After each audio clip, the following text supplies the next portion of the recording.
Jake Martinez wiped the sweat from his face as he looked at the strange ship floating in space. It was huge and unlike anything he had ever seen before. The metal was dark gray with bright blue lines running all over it like veins. Strange crystal shapes stuck out from the sides, glowing softly in the darkness. "I don't like this, Jake," said Connor Blake over the radio. Connor was Jake's partner and best friend. They worked together collecting old ships and metal from space. It was dangerous work, but it paid well. "That thing looks alien. We should call it in to the authorities." Jake steered their small salvage ship closer to the mysterious vessel. He had been doing this job for 10 years, and he had never seen anything like it. Most ships they found were human ships that had broken down or been destroyed in fights. This was something else entirely. "Come on, Connor. Think about how much money we could make. This technology could be worth millions," Jake said. He was always the brave one. Connor was more careful, which is why they made a good team. The alien ship was silent. No lights blinked on the outside. No radio signals came from it. It just drifted in space like a ghost. Jake used his scanner to check for life signs, but the readings were strange. The scanner showed something, but it couldn't tell what it was. "I'm going aboard," Jake announced as he put on his spacesuit. "Jake, no. This is a bad idea. What if there are aliens in there? What if it's a trap?" Connor's voice sounded worried. "Then we'll be rich and famous for making first contact," Jake laughed. But inside he felt nervous too. His hand shook a little as he checked his equipment. Jake connected his ship to the alien vessel with a docking tube. The airlock on the alien ship opened easily when he pressed what looked like a button. That surprised him. Why would it be so easy to get inside? The inside of the ship was dark and quiet. Jake turned on his flashlight and looked around. The walls were smooth and curved. More of those blue crystal lines ran along the ceiling, but they were dim now. The air felt thick and strange, even through his suit. He walked down a long hallway. Doors lined both sides, but they were all closed. Jake tried to open them, but nothing happened. He kept walking until he found a larger room at the end of the hall. The room was big and filled with strange machines. In the center were several pod-like chambers. They looked like giant eggs made of clear material. Most of them were dark and empty. Dust covered their surfaces like they had been there for a very long time. But one pod was different. It glowed with a soft blue light. Jake could see something inside it.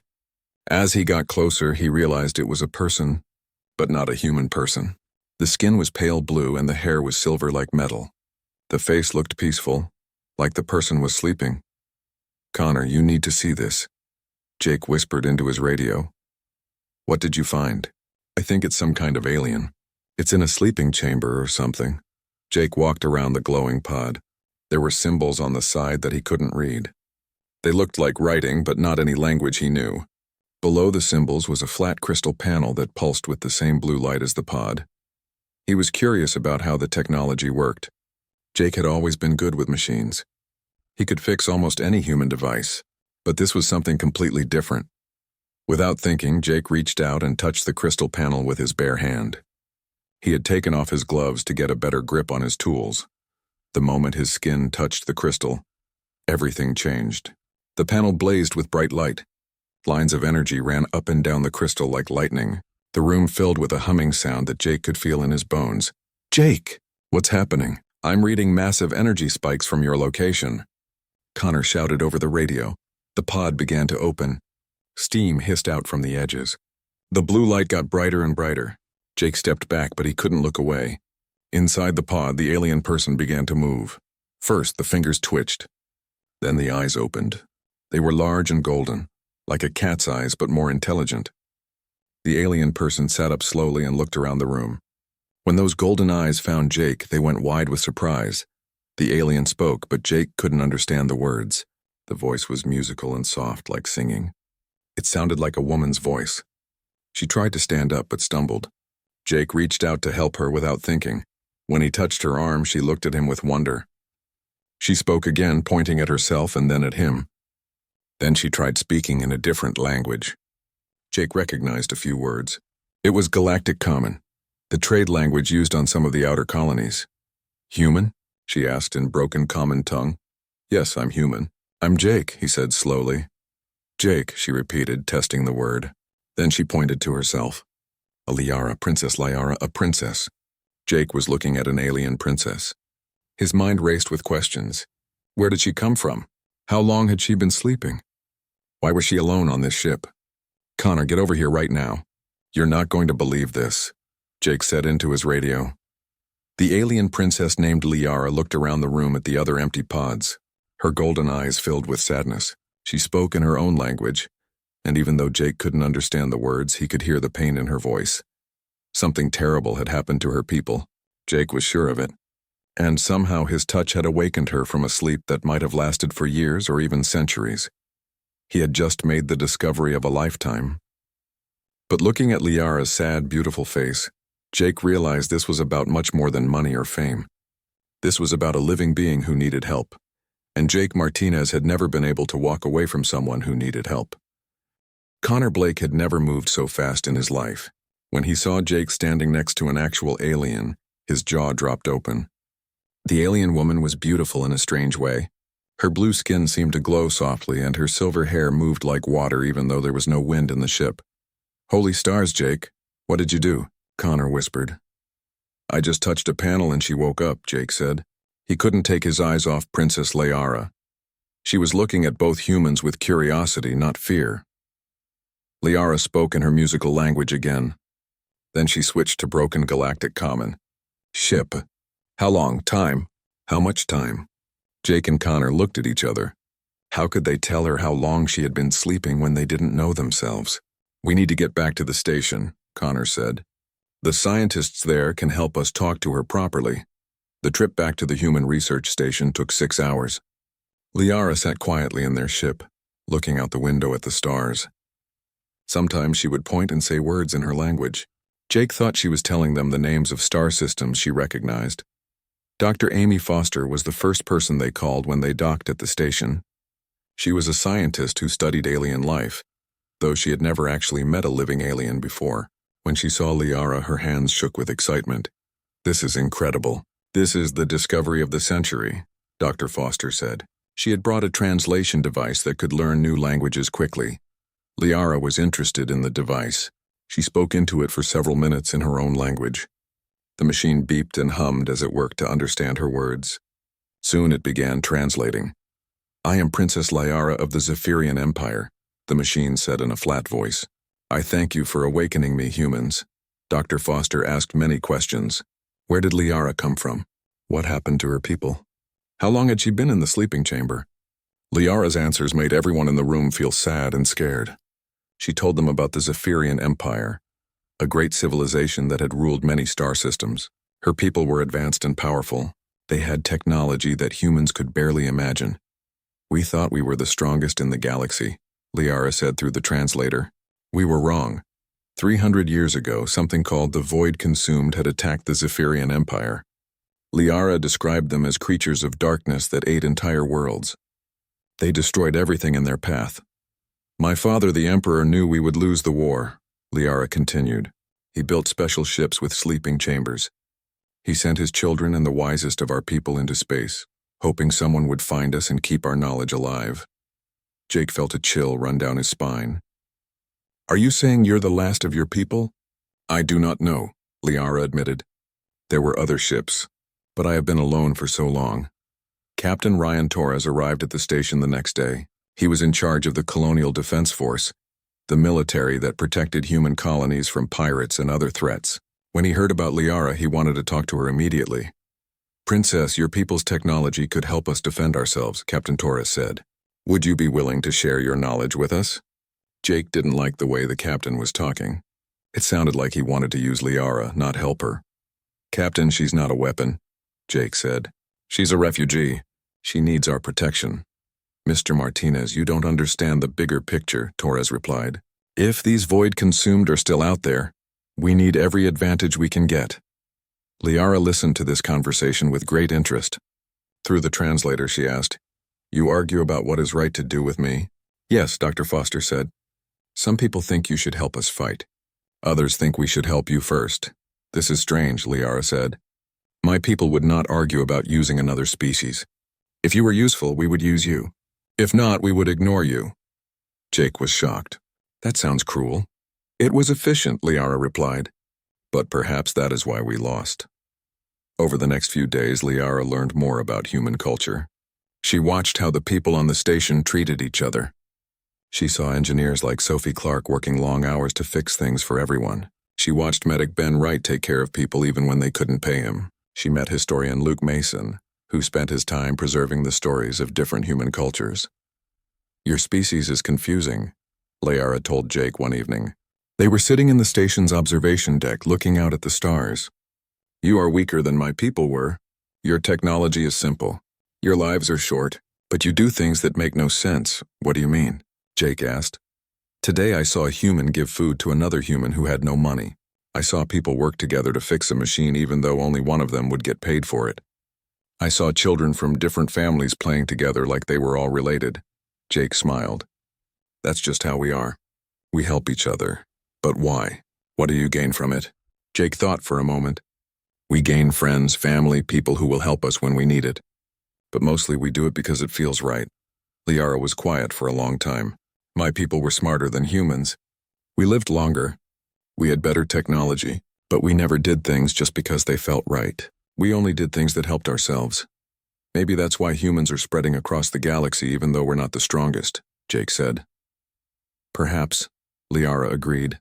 "Your Dr. Foster asked me if I wanted to find other Zephyrian survivors. I told her yes. But now I wonder if I should ask them to become more like humans instead of trying to rebuild the old empire." Jake was about to answer when alarms started blaring throughout the station. Red lights flashed in the hallways. Captain Torres's voice came over the speakers. "All personnel to emergency stations. We have detected unknown ships approaching the system. They match energy signatures from Princess Liara's descriptions of void-consumed vessels." Liara's face went pale blue, almost white. "They found me," she whispered. "They always hunt down survivors. I have brought death to your people." Jake grabbed her hand. "No, you brought us knowledge. Now we can fight them." "You do not understand," Liara said, standing up quickly. "The void consumed destroyed the greatest empire in the galaxy. Your small human colony cannot stop them." "Maybe not," Jake said. "But we won't run away. That's not how humans work." Liara stared at him. "You would fight and die for someone you met only days ago?" "Yes," Jake said simply. "Because that's what family does." For the first time since she had awakened, Princess Liara smiled. The space station buzzed with activity as everyone prepared for the coming attack. Liara watched the humans work and felt more confused than ever. When her people faced danger, they had meetings and made careful plans. These humans just started helping each other without being told what to do. In the engineering section, Sophie Clark was working on the station's shields. She had grease on her face and looked very tired. When Jake and Liara found her, she was teaching a group of young technicians how to fix damaged power systems. "Why are you training them now?" Liara asked through her translator. "Should you not be working on the defenses?" Sophie wiped her hands on a dirty cloth. "If something happens to me during the fight, these kids need to know how to keep the lights on. Can't leave everyone in the dark. But training them slows down your work," Liara pointed out. "Maybe," Sophie said with a smile. "But keeping everyone alive is more important than working fast." Liara had never heard anyone from her own species say something like that. Zephyrian leaders would never waste time training others when they could do the work themselves. In the medical bay, Ben Wright was doing something even stranger. He was teaching regular station workers how to treat injuries. These people were not doctors, but Ben was showing them how to stop bleeding and carry wounded people safely. "The void consumed might board the station," Ben explained to Jake and Liara.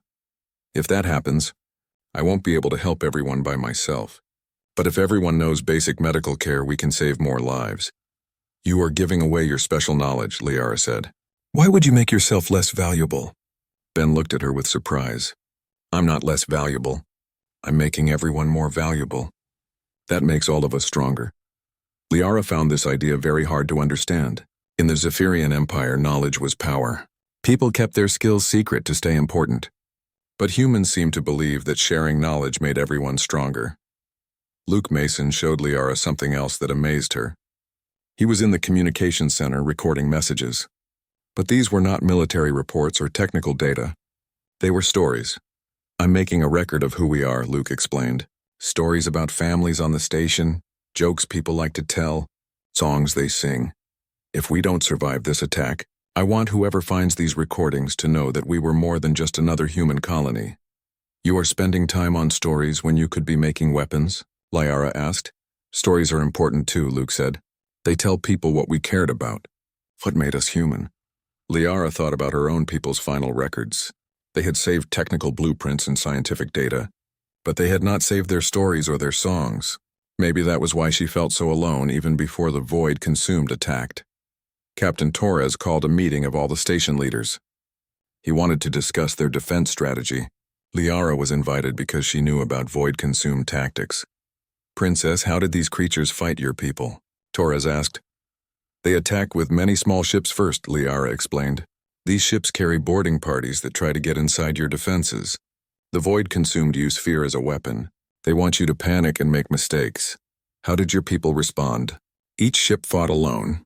Each captain made their own decisions. We believe this made us unpredictable. Liara's voice became sad. We were wrong. The Void Consumed learned to defeat us one ship at a time. Torres nodded. Then we'll do something different. All our ships will work together. Every captain will follow the same plan. But what if the plan is wrong? Asked one of the other officers. Then we'll all be wrong together, Torres said. But we'll also all be there to help fix it together.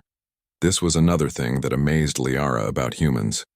They were willing to trust each other completely. Her people had been afraid to trust anyone, even their own family members. That evening, Jake took Liara to the station's main dining hall. She expected to see people eating quickly and quietly, focused on the coming battle. Instead, she found something like a party. People were sharing food and telling stories. Children were playing games while their parents talked. Someone had brought out a musical instrument and was playing cheerful songs. The room was full of laughter and warm conversation. Why are they celebrating? Liara asked. Do they not understand the danger? They understand perfectly, Jake said. That's why they're celebrating. I do not understand. Jake sat down at a table with some friends. They welcomed Liara warmly, even though she was an alien who had brought danger to their home. When humans face something scary, we like to remember what we're fighting for, Jake explained. A little girl named Emma came up to their table. She was maybe 7 years old with bright red hair and freckles. Are you really an alien princess? She asked Liara. Yes, I am, Liara said gently. Do you have any alien princess stories? Emma asked. Liara was surprised by the question. What do you mean? Like fairy tales. Stories about princesses who go on adventures and help people. Liara thought for a moment. My people did not tell such stories to children. That's sad, Emma said. Stories make everything better. My mom tells me stories when I'm scared. Emma's mother came over to get her daughter. I'm sorry if she's bothering you, princess. She is not bothering me, Liara said. She is teaching me. After the little girl left, Jake asked, what did she teach you? Your people find hope in imagination, Liara said slowly. You create stories about heroes and happy endings because you believe good things are possible. My people only told stories about real events. We thought imagination was wasteful. Maybe imagination is what helps us keep trying when things look impossible, Jake suggested. Liara watched the humans around her. They were scared, she could tell. But they were not acting like scared people. They were acting like people who believed they could win. Dr. Amy Foster approached their table with a tablet in her hands. Princess, I've been studying the technical information you shared with us. Your people's technology is amazing, but I noticed something interesting. What did you notice? All your weapons and defenses were designed for individual ships or small groups. You didn't have any technology for coordinating large fleets. Why would we need such things? Liara asked. Each ship was strong enough to fight alone. But humans are different, Amy said excitedly. We've always fought in groups. Our technology is designed to help many people work together. Maybe if we combine your advanced technology with our coordination systems, we can create something new. Liara felt a strange feeling in her chest. It took her a moment to realize what it was.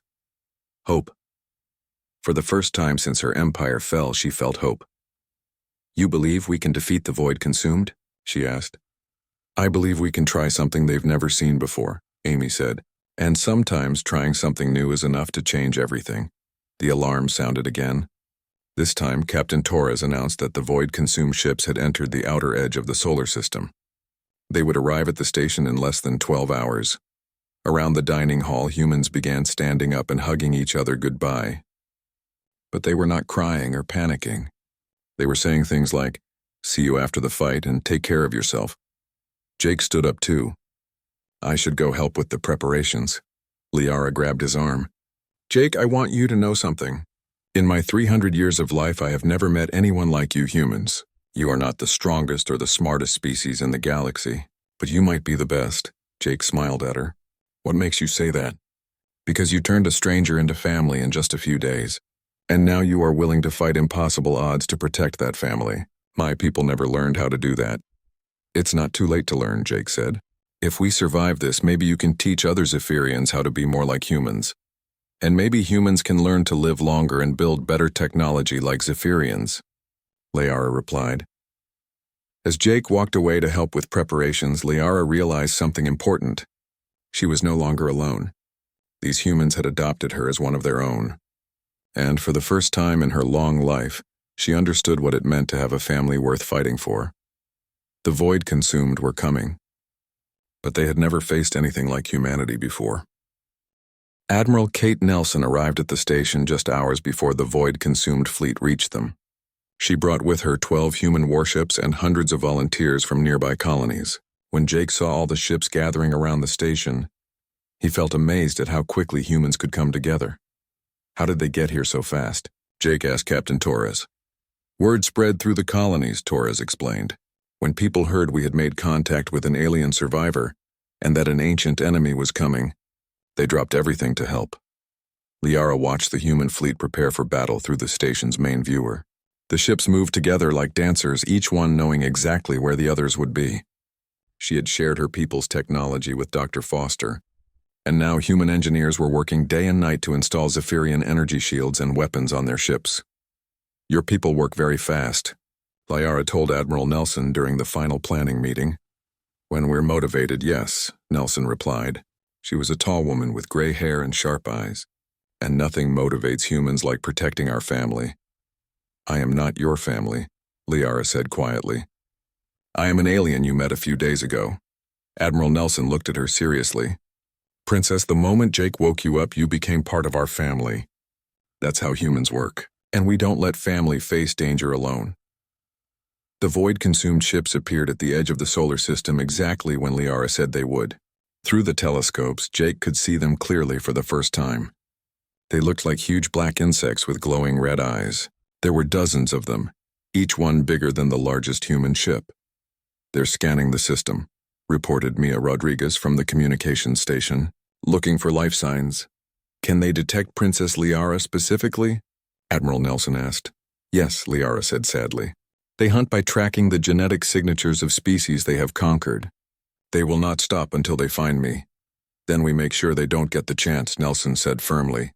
The battle began when the void-consumed ships reached the outer planets. The human fleet moved to meet them, using the new Zephyrian technology to create energy barriers that could stop the enemy's dark weapons. Jake was not a soldier, but he had volunteered to help coordinate communications between the ships. Liara stayed with him in the command center, helping to translate void-consumed signals and predict their tactics. "They're splitting into 3 groups," Liara warned as she watched the enemy movements. "This is their standard attack pattern. They will try to surround you. All ships implement formation Delta 7, Admiral Nelson ordered. Stay together no matter what." Jake watched in amazement as the human fleet moved as one unit. When one ship was damaged, 2 others immediately moved to protect it. When the void consumed tried to separate the human ships, they reformed into new patterns that kept everyone connected. "Your people fight like a single organism," Liara observed. "My people never learned to do this. The battle was fierce." The void-consumed ships fired dark energy beams that could cut through normal metal like paper. But the Zephyrian shields held strong, and the human ships returned fire with weapons that combined Zephyrian power crystals with human targeting systems. Tyler Brooks, one of the mechanics Jake knew from the station, was working on a damaged ship in the middle of the battle. Instead of retreating to safety, he stayed at his post, keeping the engines running while enemy fire exploded around him. "Tyler, get out of there," Jake shouted over the radio. "Can't do it, Jake," Tyler replied calmly. "If I leave now, this ship won't be able to protect the others. My crew is counting on me." That was when Jake truly understood what Liara had been learning about humans. Tyler was not a brave warrior or a brilliant leader. He was just a regular person who fixed machines. But when his friends needed him, he became a hero. The Void Consumed changed their tactics when they realized the human ships would not break formation. They sent boarding ships toward the station itself, trying to capture Liara directly. "They're heading for us," Mia Rodriguez announced. 20 boarding craft coming fast. Admiral Nelson made a quick decision. "All fighter pilots defend the station. Do not let those ships get through." Alex Kim was one of the fighter pilots. Jake had met him at the dining hall the night before. Alex was young, maybe 25 years old, and he loved to tell jokes. Now he was flying his small ship directly at a void-consumed boarding craft that was 10 times bigger. "This is Alex," came his voice over the radio. "I'm going to ram the lead ship. That should slow them down."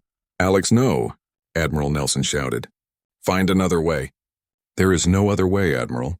And someone has to protect Princess Liara. She's family now." Jake watched in horror as Alex's fighter ship crashed into the void-consumed vessel. Both ships exploded in a ball of fire. But Alex's sacrifice gave the other human fighters time to destroy the remaining boarding craft. Liara was crying.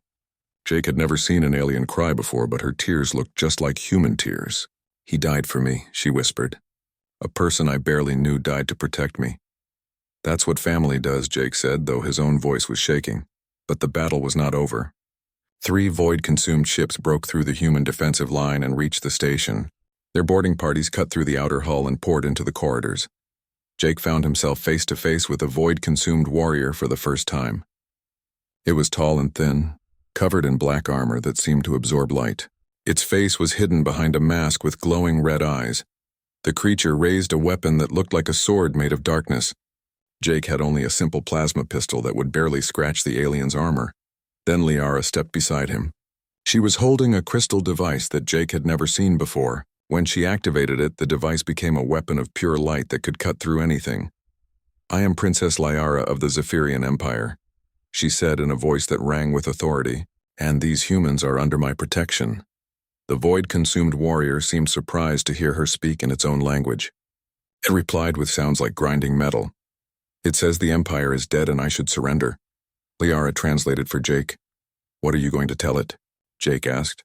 Liara smiled, and for the first time she looked truly dangerous. "I'm going to tell it that the Empire might be dead, but I found something better. I found a family."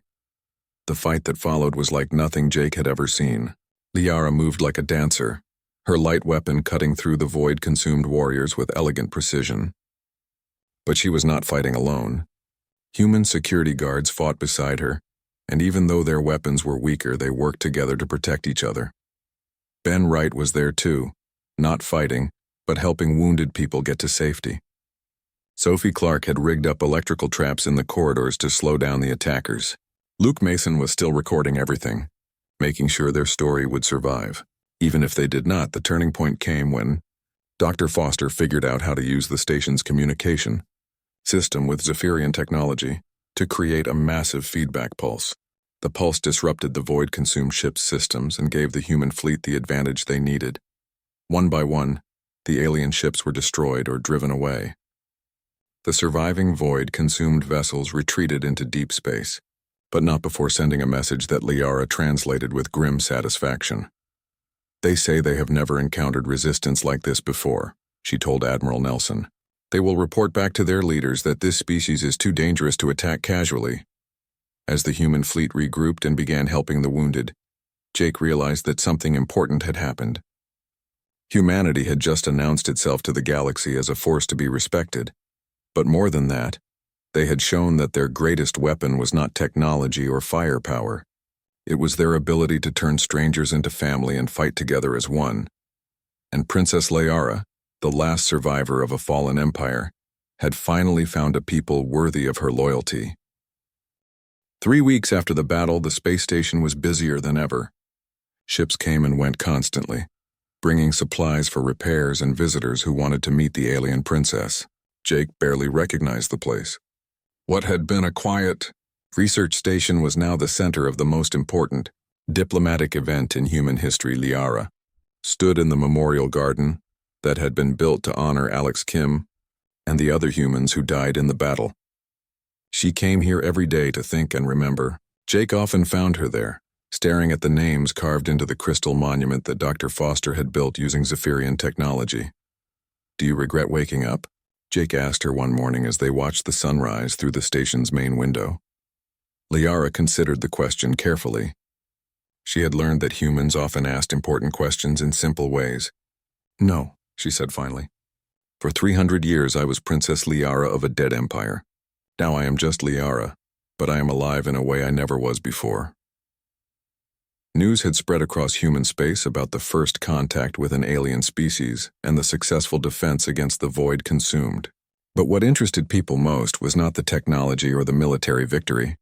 It was the story of how an alien princess had chosen to fight alongside humans instead of trying to rebuild her own empire. "Princess Liara," came a familiar voice.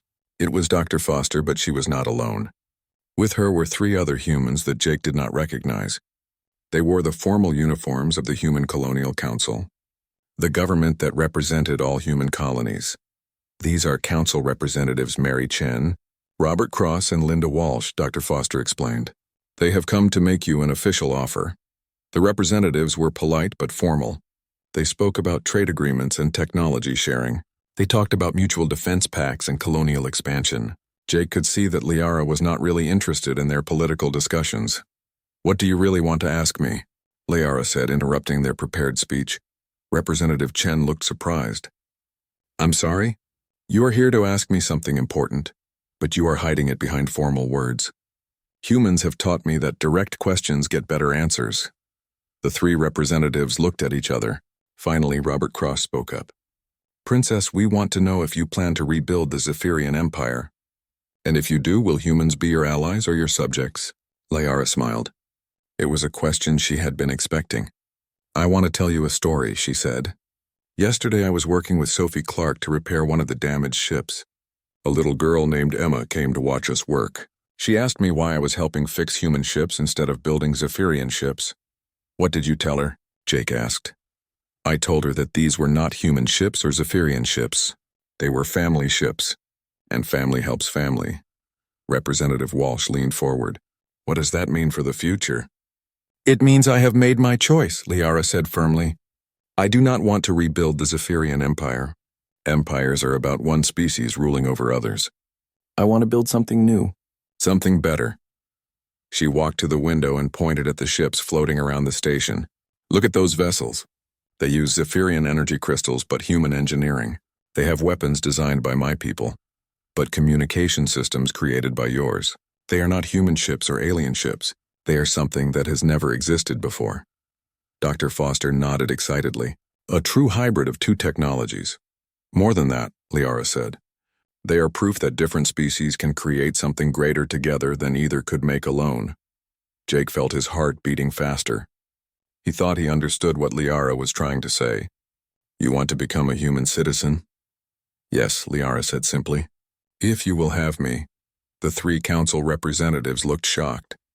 They had obviously expected her to ask for territory or resources to rebuild her empire. They had not expected her to ask to join human society.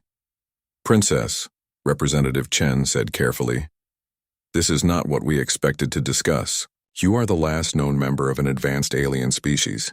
You have knowledge and technology that could benefit all of humanity. Why would you give up your royal status?"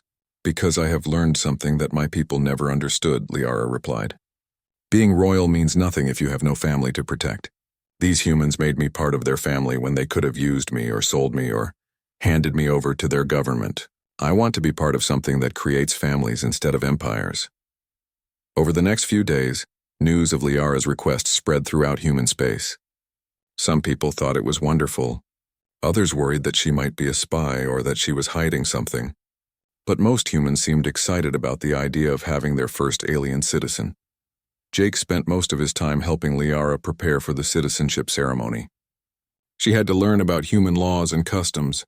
She had to understand how democracy worked and what rights and responsibilities came with being a human citizen.